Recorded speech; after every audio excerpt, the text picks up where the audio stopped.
On ne donne pas à ceux qui n'ont pas. On ne donne pas à ceux qui n'ont pas. C'est triste, je sais. Vous allez dire que, mais pourquoi le monde est cruel? Oui, le monde est cruel. Il y a un truc qui m'amuse souvent à l'église. Et quand j'étais servant de messe et lecteur, chaque fois que je lisais ça, même dans mon cœur, je disais, mais nous aussi, on a fait fort. On est en train de faire fort.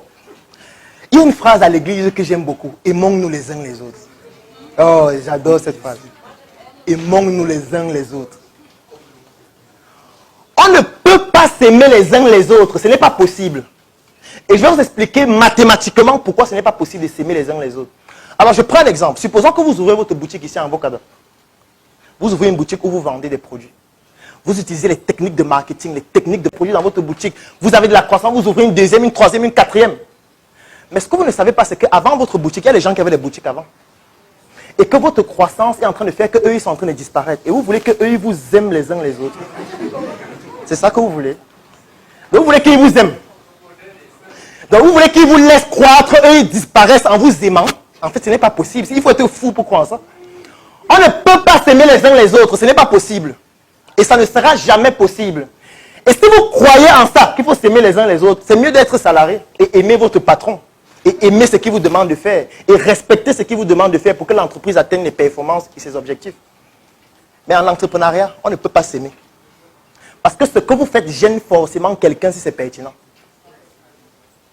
Si vous faites quelque chose de pertinent, ça va forcément gêner quelqu'un et il ne peut pas vous aimer. Moi, je prends un exemple. Hier, je donnais une conférence dans une entreprise et il y a un monsieur qui se plaignait que vraiment, est-ce que c'est normal? On a mis sur pied une plantation d'Artemisia et puis les gens sont venus détruire. J'ai dit que pourquoi tu ne veux pas qu'ils détruisent? Pourquoi? Pourquoi tu ne veux pas? Parce que figure-toi que quelqu'un est là, il a sa pharmacie. Il importe les médicaments. Il doit payer d'abord le prix du médicament. Il doit payer pour tout ce qui est transit jusqu'à ce que le médicament arrive. Il doit payer la douane. Il doit faire venir le médicament dans sa pharmacie. Il doit vendre un certain coût pour avoir une certaine rentabilité. Et toi, tu as ton champ. Prends la plante, là, on boit, ça guérit le palu. Et tu veux qu'ils t'aiment les uns les autres. En fait, c'est que c'est toi qui es con. S'il trouve un moyen même de t'éliminer physiquement, il va le faire. Pourquoi tu veux qu'il t'aime? Pourquoi tu te plains qu'il a détruit ta plantation? Mais toi, à sa place, tu dois faire quoi? À sa place, non seulement tu vas vouloir détruire la plantation et détruire la personne qui avait la plantation, pour qu'il n'y ait plus jamais de plantation. Donc c'est à toi de réfléchir sur les stratégies que tu vas implémenter pour que dans cette compétition-là, en fait, que tu sortes gagnant. Ne pense pas que les autres vont t'aimer. Et c'est l'un des problèmes qui font en sorte que si tu appliques les disciplines religieuses, en fait, tu ne peux pas entreprendre de façon efficace. Il faut qu'à un certain moment, tu fasses abstention de ça. Et tu agisses comme s'il n'y a pas la religion. Ce n'est pas pour rien qu'on a créé la laïcité après le Moyen-Âge. Parce que les Européens se sont rendus compte que la religion les a retardés pendant trop longtemps. Et qu'est-ce qu'ils ont fait? Ils se sont rendus compte en se déplaçant, notamment lorsqu'il y a eu la découverte de certaines innovations comme le moteur à combustion interne qui permettait de faire un bateau et de se déplacer et d'aller dans d'autres territoires voir ce qui se passe. Ils se sont rendus compte que les Chinois sont plus développés qu'eux, de très loin. Et que les Chinois ont une particularité, c'est qu'ils appliquent une spiritualité dans laquelle on ne croit pas en Dieu. Et qu'est-ce qu'ils ont fait? Quand ils sont rentrés en Europe, ils ont appliqué la laïcité.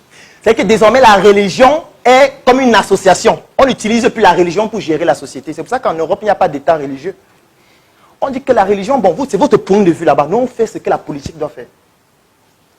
Et c'est la raison pour laquelle, pour casser les Chinois, ils ont fait ce qu'on appelle la guerre de l'opium.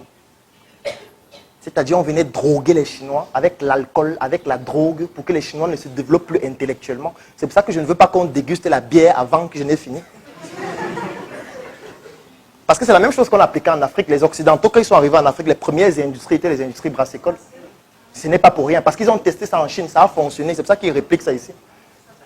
Et c'est en train de fonctionner. La preuve, c'est que le premier recruteur après l'État aujourd'hui, c'est l'industrie brassécole, qui détient 20% du PIB du Cameroun, 2019. Donc aujourd'hui, l'économie est détenue par la bière, à 20%. Et vous ne voulez pas que dans cette bière-là, nous on produise aussi notre bière. Si les gens veulent se saouler, c'est mieux que c'est notre bière qu'ils boivent. C'est mieux comme ça.